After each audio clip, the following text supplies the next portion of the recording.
Thanks for the intro. I can't say enough about the resilience of this team. Guys stepping up when they had to, and it's going to sound like a broken record, but that's what makes this team great. That's why they're world champs, is our best players stepped up in the most crucial and critical moments. You end up losing some guys were asked to step up.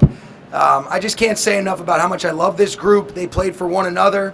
There's something really powerful about being a part of something bigger than yourself, and you could see that the way that these guys competed. Love these players, love these coaches, and they're world champs, and I'm glad I don't have to listen to Gary give me any shit anymore. Coach, your playoffs and the Super Bowl basically came down to the last minute. Yeah. How did you get your team mentally prepared and ready for the final seconds of this game? These guys did it. They're a mentally tough group. I think when you look at the Bengals, give Zach Taylor and that group a lot of credit. I have so much, I love Zach Taylor. He's a close friend of mine. They played the same way that we did. We just found enough. We found a way to make a couple more plays than they did. But, it's such a tribute to that group. Really just appreciative to be a part of it. And these players delivered in a big way. Matthew was running out of offensive options. Talk us through the preparation for that last drive where we saw Stafford and Kupp. It was unbelievable. We were able to go tempo, kind of regulated them in to be able to play some zones, and a lot of the third down situations, they were kind of doubling him, especially once Odell went out. They were able to really kind of just hone in on him. But Matthew and Cooper made the most of their opportunities in the most important and critical times. I thought the offensive line did a great job protecting, and then for AD to be able to finish it up. When they went in the gun on the fourth down situation, you could see they probably weren't going to be able to run it. He had his opportunity, and he delivered in a big way, and he's a world champ. Coach McVay, Coach. Especially after Odell went out, you guys had to bring a lot of other players in. You kept trying to run the ball without success, and then all of a sudden pivot to Matthew Stafford, the ball in his hands, about 6 minutes left to play. What led to that pivot, and what was your trust in Matthew, especially after all that change throughout the game? Yeah, a lot of trust in him. You wanted to put the game in, one of your best players' hands. The guy that you feel like has led you to where, for us to be able to get into this position, Jordan. Give the Bengals credit. They did a great job. We didn't run the ball very well. Not a lot of good situations I put our guys in, but when you had enough representative examples, you're saying, let's not bang our head against the wall again. I did think that a couple of the runs, the 1 second down and 2 that Cam Akers had where he ended up converting and getting us to a 1st and goal from the 8 was big. But really, they did a good job. They're a tough run defense. They've done a great job of just getting timely stops throughout the course of the playoffs. But you put the ball in your best players' hands when it matters the most, and that's what we did with Matthew, and he delivered in a big way, and he's world champ. Coach, what's it like as a play caller when your Kupp had 5 touches on that last drive?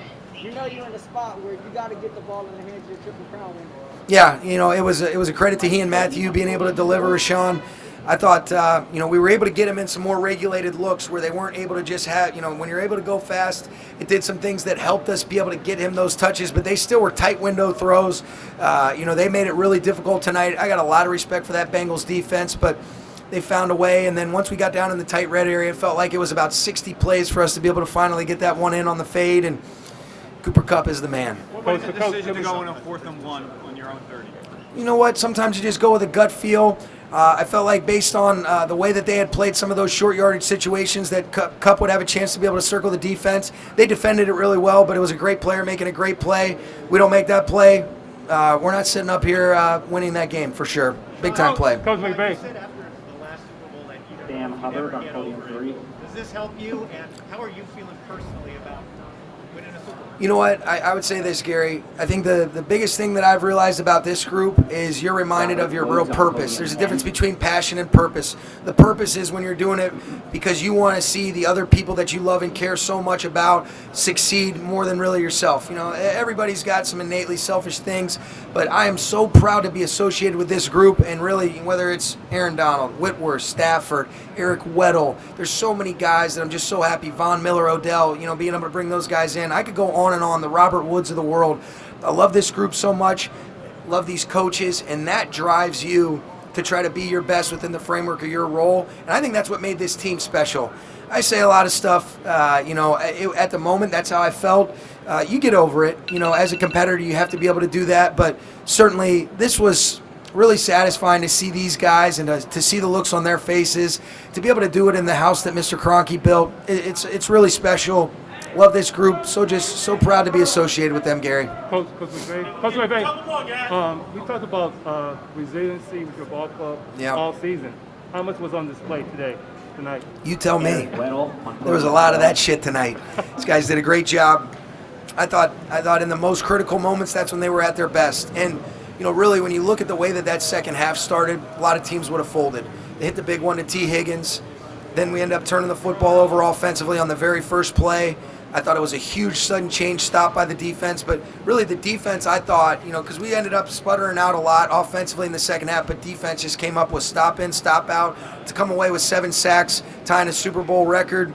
Last time that was done was Super Bowl 50 when Von Miller was a part of that Broncos team. And so just really pleased. I think the resilience was on display in a big way. You guys hear me talk about competitive greatness till I'm blue in the face. That was on display in a big way. Guys being at their best when their best was required, and that's why they're world champs. Sean, do you see this as the result of all of the great decisions and everything you guys have put in for the last 5 years that have led to this? I think it's a lot of good decisions stacked on one another, but I also think it's a lot of really mentally tough, special people finding a way to be at their best in those critical moments. That's what's so great about football. The best team doesn't always win, but the team that plays the best in that window of time that you're allotted wins. And I feel like in a lot of instances, we have been the better team going into games, and then how you play in that window dictates and determines whether you win. But I'm just really pleased to be associated with a group that is not afraid to shoot their shot, take chances on things that we feel like is in the best interest of the football team. There's a lot of rolled eyes at us, but we believe in those things, and we're going to do things that we think are in the best interest, whether it's myself, Les, Kevin Demoff, Tony Pastors, and it all starts with Mr. Kroenke and his trust and willingness, and then the players being able to onboard the guys in the right way. It's sweet. Really happy for these guys. Coach. Yes. When you first came here, you said, "We, not me." Yeah. And how does that apply to this team? It's, we always talk about there's something special about being a part of something bigger than yourself. These guys played for one another, and I think football is the greatest team sport that there is.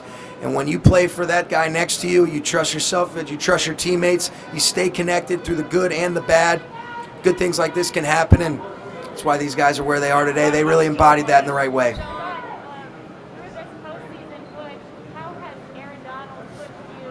Have you had a chance to talk to him yet coming off the field, and have you talked to him about his future with your team? Oh, yeah. I haven't talked to him about his future with our team. Certainly hope that means he still wants to be a Ram, but guys like him are why you coach, Jordan. He has elevated everybody. I think the epitome of greatness is making everybody that you're around in every situation you're a part of better. It's exactly what Aaron does, and that still doesn't do justice to what an impact that he's made in terms of elevating our whole organization. And I promise you guys, I was mic'd up so you guys can hear. When it was the 4th down and you could see they got into the shotgun and they were probably not going to run the football, I said Aaron's going to close the game out right here, and he is the effing man.